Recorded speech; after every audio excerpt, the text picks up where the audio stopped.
Alors, la séance extraordinaire du Conseil d'arrondissement du Plateau Mont-Royal du 24 février 2022 est ouverte. Il est 13h05 à l'article 10.02. Adoption de l'ordre du jour de la séance extraordinaire du Conseil d'arrondissement du 24 février 2022. Oui, bonjour. Je propose, appuyé de Maëva Villain, d'adopter la proposition d'ordre du jour du Conseil d'arrondissement du 24 février 2022. Adopter l'article 10.03, période de questions et requêtes du public. L'article 10.04, période de questions des membres du Conseil. M. Norris.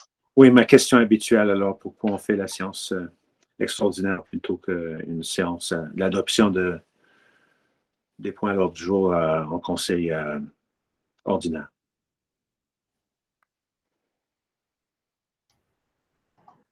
Michael? Est-ce que quelqu'un... Oui, soit Oui. Michael ou...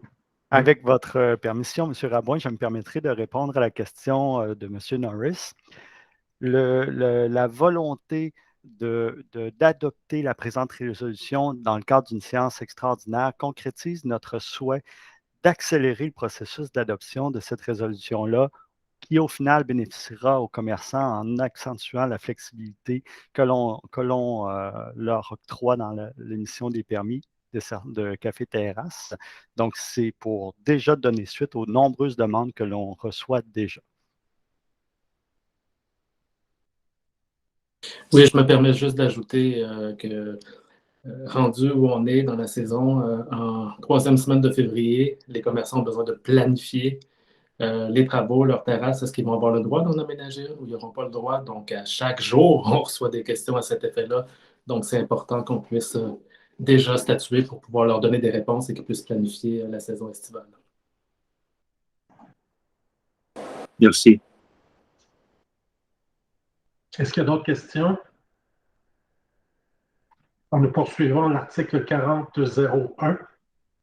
Adoption du règlement modifiant le règlement sur l'occupation du domaine public afin d'encadrer les cafés-terrasses situés dans le prolongement d'une voie publique où la catégorie de l'usage principal est l'habitation et de préciser certaines règles applicables aux cafés-terrasses et aux placatoires.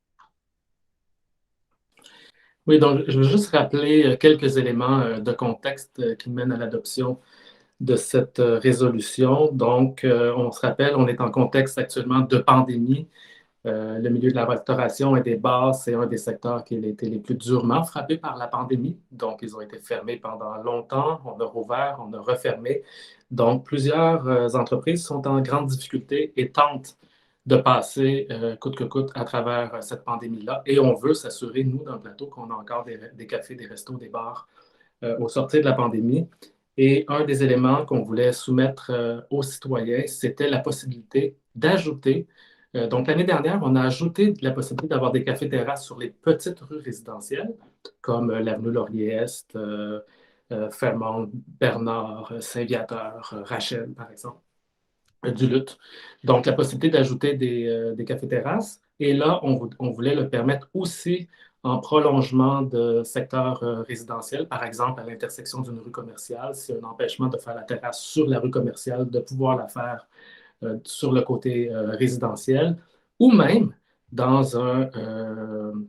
plein cœur d'un secteur résidentiel, on a quelques cafés et des restos qui sont situés dans le secteur résidentiel. On voulait leur permettre d'avoir aussi des terrasses. Donc, c'est ce qu'on voulait soumettre parce que c'est quand même nouveau. Il n'y a pas ça ailleurs à Montréal. On ne permet pas ça d'avoir des cafés-terrasses dans le secteur résidentiel.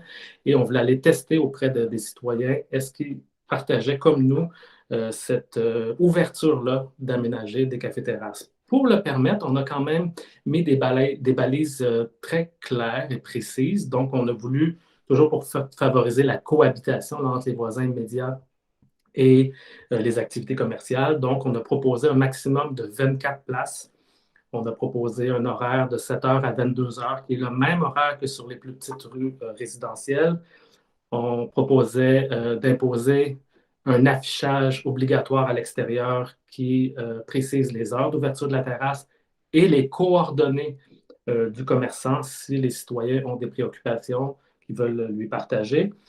Et l'autre élément, c'est qu'en secteur résidentiel, on permet uniquement des cafés-terrasses pour les cafés ou les restos. Donc, les bars sont exclus. Il ne peut pas avoir une terrasse d'un bar en milieu résidentiel. C'est les balises, là, les principales balises que nous proposions, que nous avons soumis à la consultation publique. Et le résultat est assez intéressant. On a reçu 633 réponses à notre appel. On voulait aller chercher l'avis des citoyens.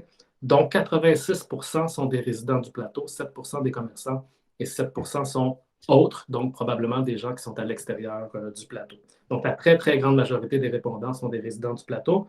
77% des répondants étaient favorables à notre proposition.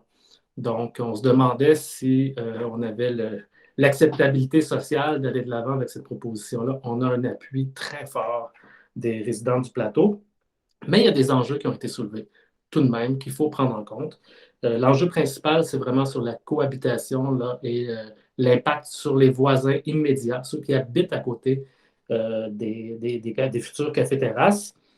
Donc, il y a des gens, quelques personnes qui ont demandé, par exemple, de réduire l'heure, donc que la fermeture soit à 21 heures plutôt que 22 heures. D'autres ont demandé de prolonger les heures en disant 22 heures, c'est trop tôt, ça devrait être 23 heures comme sur les artères commerciales. Certains ont demandé d'avoir plus de place. Donc, c'est une demande principale des commerçants, augmenter les heures, augmenter le nombre de places. Et il y a eu une proposition qui a émergé, qui était à l'effet d'aller chercher l'assentiment des voisins. Donc, chaque commerçant doit aller chercher l'assentiment des voisins pour démontrer qu'ils sont en accord avec son café-terrasse. Et le dernier élément que je veux faire ressortir, on a aussi questionné la capacité de l'arrondissement de faire respecter ces balises-là. Donc, on met des règles et les gens disaient, oui, mais est-ce que vous allez avoir la capacité de faire appliquer les règles que vous mettez en place? Donc, à ça, on peut répondre que sur le dernier point, sur notre capacité de faire respecter les règles, on ajoute un inspecteur qui va faire du travail les soirs et la fin de semaine. Donc, c'est souvent la fermeture, l'heure de fermeture des terrasses qui est l'enjeu. Et sur cette idée de consulter les voisins immédiats avant d'approuver une terrasse, c'est une idée qu'on trouve intéressante, qu'on veut bien évaluer, mais qu'on n'est pas en mesure de la concrétiser, la mettre en place pour cette saison-ci, parce qu'il faut qu'on donne les réponses pour les permis. Mais on garde cette idée-là et on va mandater nos équipes pour vraiment l'analyser, évaluer comment ça pourrait se faire, à quelles conditions, etc. Donc, ça pourrait éventuellement être une condition dans le renouvellement des permis de terrasse l'année prochaine, si jamais on s'aperçoit pendant cet été qu'il y a des enjeux. Donc, on le garde en tête, mais on ne l'applique pas pour cette saison-ci. Ce qui fait qu'au final, on maintient là, les propositions qu'on avait mises en place qui reçoivent un fort assentiment des citoyens. Donc, maximum 24 places, 7h, 22h, affichage de l'horaire, et seulement pour les cafés et les restos en milieu résidentiel. Donc, je voulais juste expliquer là, les tenants et aboutissants de cette décision et je propose, appuyé par Marie Plourde, d'adopter la proposition telle que déposée. L'article 40.01 est adopté et le dernier article 70.01, levé de la séance. Oui, l'ordre du jour étant épuisé, je propose, appuyé par Maëva Villain, de lever la séance extraordinaire du conseil d'arrondissement du 24 février 2022. Alors, la séance est terminée. Il est 13h13. Nous allons arrêter l'enregistrement.